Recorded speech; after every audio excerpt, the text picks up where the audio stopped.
Zarya is looking to make a comeback in an insane way after the fallout from the new PTR patch. Even before the buff she's receiving on the PTR, Zarya is the secret tank carry that has been silently carrying tons of games of Overwatch behind the scenes. While hard to master, a Zarya god can enable and carry even the worst teammates you come across. Let's just jump right into this ultimate Zarya guide. Now Zarya is one of the original cast of characters and still pound for pound one of the hardest carries in the entire game. This is plainly due to Zarya's incredibly high skill ceiling and playmaking opportunity. Let's jump into just what makes Zarya such a dynamically strong character. Firstly, a Zarya that can build up high energy is incredibly lethal. An 100 energy Zarya transforms her 95 damage per second into 170 damage per second. This means she can burn squishy heroes in just over a second and shred other tanks as well. In many games, a Zarya that is dominating can create space, deal tons of damage, and get pickoffs. This makes her the jack of trades monster that has high carry potential. This damage alone means that she could supplement a lot of the lack of damage coming from her DPS characters. If you simply have a DPS that's not cutting it, Zarya can be one of the best characters to switch to, because honestly, a good main tank Zarya synergy can completely hard carry a game, getting pickoffs and doing tons of damage in a way that you don't need your DPS to do nearly anything at all. Now secondly, Zarya is incredibly good at enabling allies. She can bubble tanks in order to prevent CC, give them extra health, and increase her overall own strength in the process. This extra bubble can help her main tank be more effective at doing his job at taking space. Also, Team Bubble can save allies who are getting dove or pressured. Hog Hook, May Freeze, or simply taking too much spam. A well-timed bubble can not only save a teammate, but actually flip the 1v1 in your team's favor, securing you a pick. An insanely good Zarya can maximize the impact of every single ally she has on her team. Not only does she create tons more space with her main tank, she enables her main tank to do a better job, she protects her healers and allows them to do their job, and she can focus shield and tank health that can help her DPS get key opportunities. Zarya is one of the ultimate enablers, and as long as you get her energy online and support your team, she can get value in almost every single game that she's in. Lastly, let's talk about her Graviton Surge. Graviton Surge is one of the most powerful ultimates in the game and is perfect for setting up ultimate combos. Grabbing the whole team puts them in a fixed position allows for an easy focus fire or combos like Dragon Strike or Pulse Bomb. This is one of the things that makes Zarya truly so powerful. If you can definitively win a team fight with high energy, you can snowball this throughout the whole game. A good Zarya will almost never die and maintain that really high ult charge, meaning she'll be building grabs incredibly fast. Winning a team fight and building Graviton off of it, and then in the follow-up team fight being able to use that Graviton to win it as well, allows you to have this snowballing effect that's really hard to overcome. Essentially, because her ultimate is so strong and can win team fights alone, it allows you to get kill after kill and really cascade your advantage in a way that no other hero can do just to that level. This is why it's incredibly important for you to keep your energy high so that you can constantly be building your Graviton at a much faster rate. A Zarya that gets off 10 Gravitons in a game is going to have immensely more impact than a Zarya that gets 5. That's just common sense. You know what else is common sense? Going to GameLeap.com. GameLeap.com has some of the best high quality guides that you'll find anywhere. Each guide is handcrafted by a GM expert that can give you the best content available. Our Zarya section has some of the most in-depth guides on the entire website, giving you tips and tricks and in-depth VOD reviews so you can put yourself into the mindset of a GM Zarya player. Do yourself a favor and come check this out, and I promise you, you'll have immensely more impact on Zarya in your ranked matches. Anyways, enjoy the rest of the video, and I'll see you there. Now we're gonna break down some huge things that separate a GM Zarya from an average Zarya, and then we're gonna give you 5 tips and tricks to help you master Zarya as fast as possible. To play Zarya effectively, you need to be able to quickly react to any sort of threat to you and your allies. This means bubbling a pulse bomb support behind or cleansing an anti-nade from your main tank. Zarya is fundamentally a hero that relies on all 3 pillars of game sense, positioning, and mechanics to have maximum effect. While this definitely makes Zarya one of the hardest characters to master, it means that good Zaryas have some of the best fundamentals of Overwatch out of any character in the game. A GM level Zarya will be able to easily flex to all sorts of different roles, because in order to master Zarya, you need the baseline for so many different characters. Players who grind not only their mechanics, but their knowledge of the game will have immense impact on Zarya, and will have tons of fun while doing it. Zarya is not a passive tank that simply exists. She can peel for her allies, create space, and make tons of proactive plays. She has some of the biggest playmaking potential in the entire game. Instantly getting a pick off, building your Graviton, and grabbing the remaining members of the enemy team can allow you to team wipe solo. That solo carry Zarya can be one of the most fun playstyles in the entire game, and it can make you a better player learning how.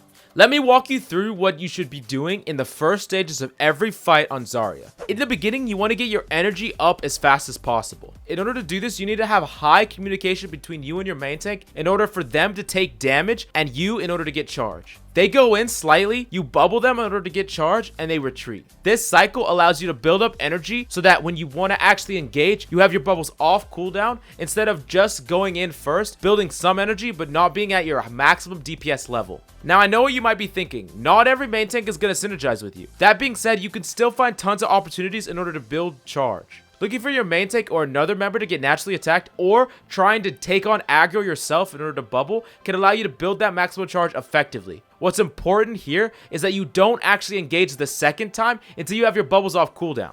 Essentially, what you want to do is give up some of your bubbles in the beginning stages of a map in order to build that charge up high, because you want to have the maximum impact when fully engaging into the enemy team. Then, you need to be able to understand the flow of battle. Are you at an advantage? Does the enemy team show weakness? And do you have the bubble/energy to capitalize on it? Simply by having high energy and pushing up onto the enemy, you can force them back, taking space. Ultimately, what I'm talking about when understanding the flow and tempo of battle is your game sense. The only way to master this on Zarya is by playing her often, and every single time you die or get punished, mark down exactly why. Go back in your own VODs and analyze exactly what caused you to die. Don't look to blame teammates or allies, because honestly, a good Zarya should almost never be able to be punished unless her whole team is getting wiped. Even in fights that are lost, often a good Zarya can get out of the fight, keeping her energy so that she doesn't get killed and have to start back from zero. Every time you die on Zarya, you have to restart the cycle process of building energy, meaning more time off the clock and less time where you're actually having immense impact. Now, something else on Zarya that's often overlooked is Zarya needs to have expert tracking to maximize their effectiveness. While many of the characters in the tanking category put mechanics to the back while they put positioning and game sense to the forefront, Zarya equally needs mechanics in order to be truly effective. Perfect tracking on Zarya can allow you to be that much more lethal and straight up execute supports. I've had many games of Overwatch where I have really high energy and I'll make a flank play, burning down an Ana before she has any chance to react. I'll have self-bubble so I can protect myself from a nade or a sleep dart, and because of just how lethal I am and the lack of counterplay because my bubble saves me, she gets instantly melted, giving me a pick-off. Keep in mind that with bubble, you could push out enemies and use bubble to prevent that CC and kill them before your bubble is out, making it so they have no counterplay, in the same way that I did with that Ana. The only way to make insane plays like this is to make sure that you maximize your tracking. Don't be afraid to go into something like Triad Free-For-All and practice your tracking on something like Tracer and Soldier. Just because these characters don't share a lot of similarities with Zarya, they definitely share the mechanical tracking aspect. Essentially, don't neglect your mechanics when trying to grind or maximize your effectiveness on Zarya. Now let's jump into 5 tips on Zarya that will help you master her as fast as possible. Kicking off with tip number 1, let me explain a few things about Zarya's alternate fire. What you may not know is the new buff to Zarya on the PTR changes her ammo from 25 to 20 that it takes to right click. This means that a Zarya can actually get off 5 right clicks with her maximum ammo capacity. What you might not know is that you can still right click even if you have less than 20 ammo in your magazine. This means that if you use your primary fire down to just 1 ammo and then right click, it will still allow you to do so. Essentially what I'm saying here is because alternate fire is burst damage, you should never run out of ammo just doing primary fire. Make sure at the end of every single clip you alternate fire. Also, keep in mind that a direct hit from your alternate fire by your particle cannon will do over 90 damage if you have 100 energy. This is incredible burst damage that when combined with your melee can allow you to burst down targets instantly. If a squishy is less than half, try doing an alternate fire plus a melee directly at them, especially if you have high energy. Now moving along to tip number 2, this is another tip about your alternate fire. Make sure that when coming back from spawn, you alternate fire the ground plus jump. While this does do some damage to you, it allows you to move faster, which is essentially free movement speed and gets you faster back to your team.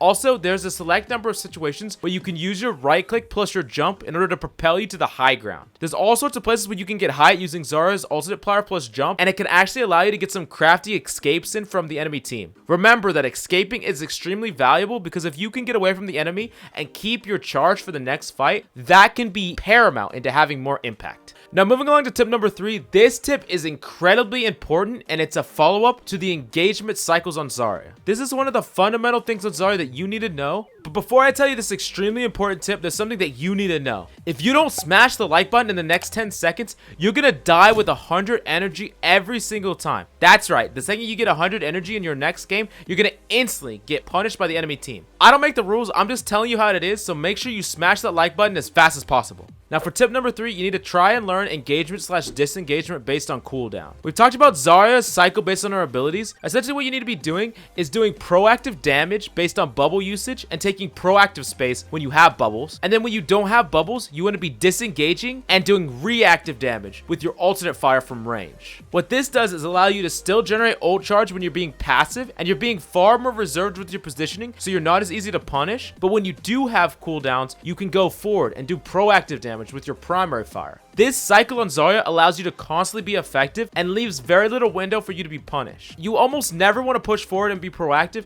when you simply don't have bubbles off cooldown.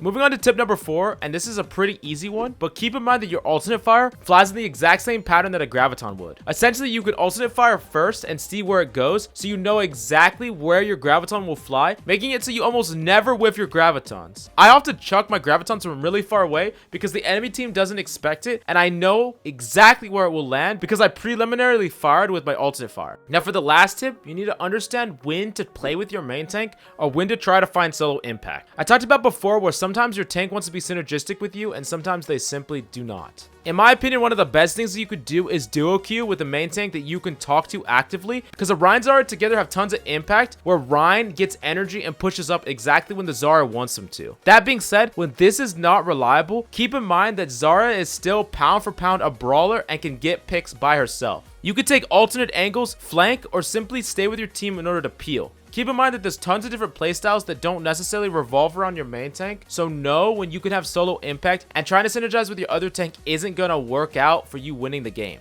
That's all I have for you today. I hope this guide has actually helped you master Zarya that much faster and become the true Russian powerhouse that we all want to be. Please let me know what guides or VOD review breakdowns you want more of. I'm Coach Mills, and until next time.